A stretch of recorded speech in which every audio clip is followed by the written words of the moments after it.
Ya, Assalamualaikum warahmatullahi wabarakatuh.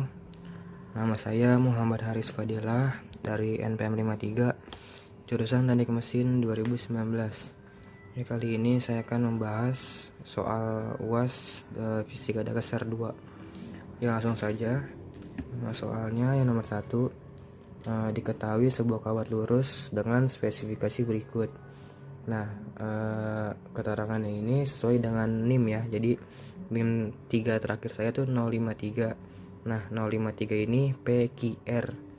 Nah, jadi panjangnya ini itu sesuai dengan R, yaitu 3 meter. N ini konstantanya sesuai dengan Q, yaitu 5. Nah, luasnya ini sesuai dengan P, yaitu 1. P jadi 1 meter kuadrat. Terus di sini ada arus listriknya, yaitu P pi dikali cos WT omega T. Nah, P ini kan 1, jadinya 1 pi dikali cos omega T. Nah, di sini frekuensi F, yaitu udah ada di soalnya 0,25 Hz ya. Nah, soal yang pertama yang A, yang ditanya kuat medan magnet pada jarak 1 meter dari kawat berarus saat 2 detik. Nah, yang diketahui R-nya ini jaraknya 1 meter. Waktunya ini 2 detik. U0 ini permeabilitas ruangan Pak ya, udah ada tetapannya, yaitu 4pi dikali 10 pangkat min 7. Nah, di sini ada kuat arusnya, yaitu 1pi dikali cos omega T. Terus ini ada frekuensinya 0,25 Hz. Nah, yang ditanya ini kan medan magnet. Jadi B ya. B ini rumusnya U0 dikali I per 2pi dikali R. Nah, sebelum mencari ini kan I ini masih berupa persamaan. Nah, di sini ada omega. Nah, kita cari omeganya dulu dengan menggunakan frekuensi. Jadi rumus omega ini 2pi dikali frekuensi. Jadi 2pi dikali 0,25 sama dengan 0,5pi. Nah, lalu kita cari I-nya dulu. Omega-nya kita masukin ke rumus kuat arusnya. Jadi rumusnya kan 1pi dikali cos omega T. Nah, jadi tinggal dimasukin aja. I sama dengan 1pi dikali cos 0,5pi dikali 2. Hasilnya min 1pi ya. Nah, baru kita masukin ke rumus medan magnetnya. U0 nya ini 4pi dikali 10 pangkat min 7. I nya ini yaitu min dari sini ya, min 1pi, terus per 2pi dikali R. R nya ini 1 meter. Jadi jawabannya min 2pi kuadrat dikali 10 pangkat min 7 T. Ini satuan ya. Nah, soal yang kedua, yang B, yang ditanya kuat medan magnet B di pusat kawat lurus dibuat lilitan hingga menjadi solenoid saat 2 detik. Yang diketahui nolnya 4pi dikali 10 pangkat min 7, I nya dari sini ya, min 1pi, terus N nya 5, L nya 3 meter. L ini kan panjang dari sini nih ya, 3 meter. Nah, yang ditanya ini kuat medan magnet di pusat. Rumusnya U0 dikali I dikali N per L. Tinggal dimasukin aja. U0 nya 4pi dikali 10 pangkat min 7, I nya min 1pi dikali 5 per 3. Nah, jadi jawabannya min 20pi kuadrat dikali 10 pangkat min 7 per 3 satuannya T. Nah, lanjut ke soal yang ketiga, soal yang C. Yang ditanya tuh besar induktansi jika kawat lurus dibuat lilitan hingga menjadi solenoid. Nah, yang diketahui kan U0 nya tadi udah yang 4pi dikali 10 pangkat min 7, N nya 5, A nya ini 1 meter kuadrat, L nya ini 3 meter panjangnya. Nah, yang ditanya tuh induktansi, yaitu L. L ini rumusnya U0 dikali N kuadrat dikali A per L. U0 ini kita masukin 4pi dikali 10 pangkat min 7, N nya 5, kuadratin ya, kali 1 per 3. Jadi tinggal dihitung jawabannya 100pi dikali 10 pangkat min 7 per 3, satuannya H. Lalu di soal yang keempat, yang ditanya tuh energi induktansi solenoid tersebut saat 2 detik. Ya, ini soalnya masih berhubungan dengan soal yang sebelumnya. yang diketahui nolnya U0 nya 4pi dikali 10 pangkat min 7, N nya 5, A nya 1 meter kuadrat, I nya min 1pi, L nya 3 meter. Yang ditanya kan energi induktansi, itu rumusnya rumusnya U0 dikali N kuadrat dikali A dikali I per 2L. U0 dimasukin ya kan, 4pi dikali 10 pangkat min 7 dikali 5 kuadrat dikali 1 dikali min 1pi kuadrat per 2 dikali L nya 3 ya. Nah dihitung hasilnya 50pi pangkat 3 dikali 10 pangkat min 7 per 3, satuannya joule ya. Nah lanjut soal berikutnya, soal yang E, yang ditanya berat gaya gerak listrik ya, GGL listrik maksimum yang berubah terhadap sudut. Yang diketahui nih, N nya adalah 5, B nya ini sesuai dengan soal yang sebelumnya yang nomor yang kedua ya. Nih jawabannya min 20 pi kuadrat dikali 10 pangkat min 7 per 3. Nah sini kita tulis ya, B nya ini min 20 pi kuadrat dikali 10 pangkat min 7 per 3, terus A nya 1 meter kuadrat, W nya tuh omeganya yang ada di nomor 1 tadi ya, yaitu 0,5 pi. Yang ditanya ini kan GGL yang berubah terhadap sudut. Rumusnya ini N dikali B dikali A dikali omega. N nya ini 5 ya, N nya 5, B nya ini kita masukin min 20 pi kuadrat dikali 10 pangkat min 7 per 3, terus A nya ini 1, omega nya 0,5 pi ya, dihitung hasilnya min 50 pi pangkat 3 dikali 10 pangkat min 7 per 3 ya. Lanjut soal yang berikutnya, soal yang ke-6 ya, yang F, yang ditanya besar gaya gerak listrik GGL maksimum yang berubah hanya terhadap arus. Jadi yang berubah arusnya saja ya. Nah yang kita pakai tuh ini nih yang diketahui tadi, L nya ini udah ya di nomor di soal yang C. Ini jawabannya nih 100 pi dikali 10 pangkat min 7 per 3. Nah kita masukin ke sini, L nya 100 pi dikali 10 pangkat min 7 per 3, I nya kita pakai omega ini kan 0,5 pi. Nah I nya ini pakai persamaan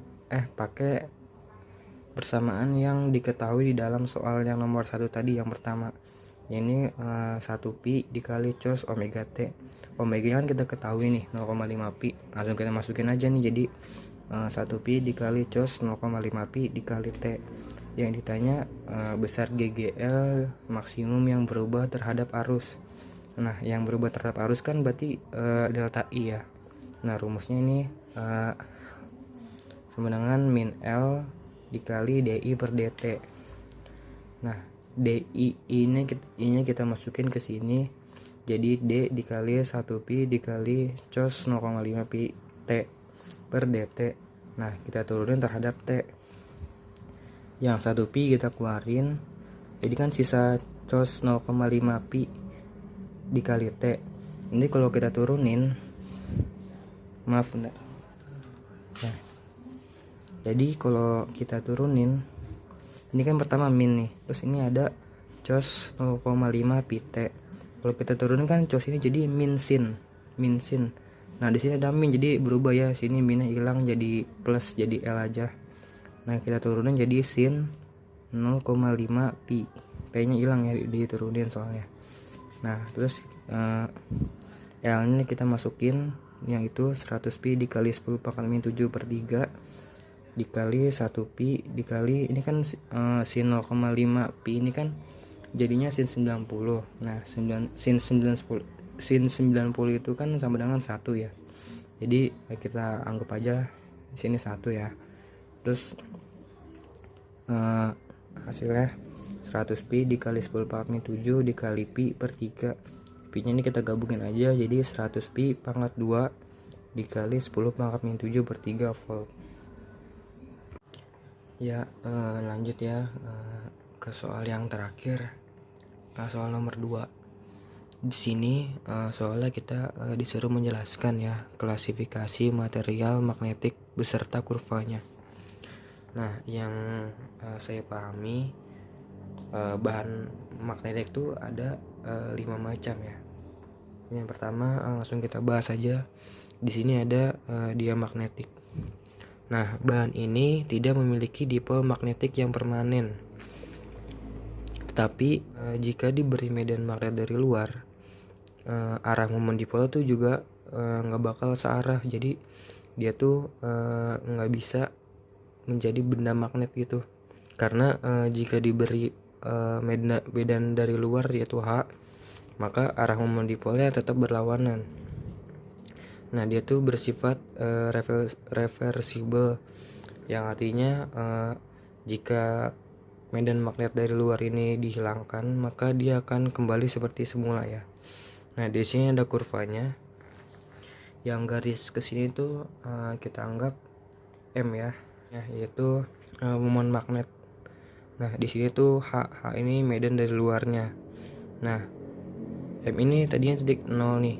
Terus jika kita beri D dari luar yaitu H, maka momen magnet tuh akan menurun ya. Maksudnya dia tuh tidak akan menjadi magnet gitu. Nah, di sini contohnya tuh ada bismut, ada tembaga, intan, air raksa, perak, emas, hidrogen, nitrogen, karbon dioksida. Lalu yang kedua ada paramagnetik.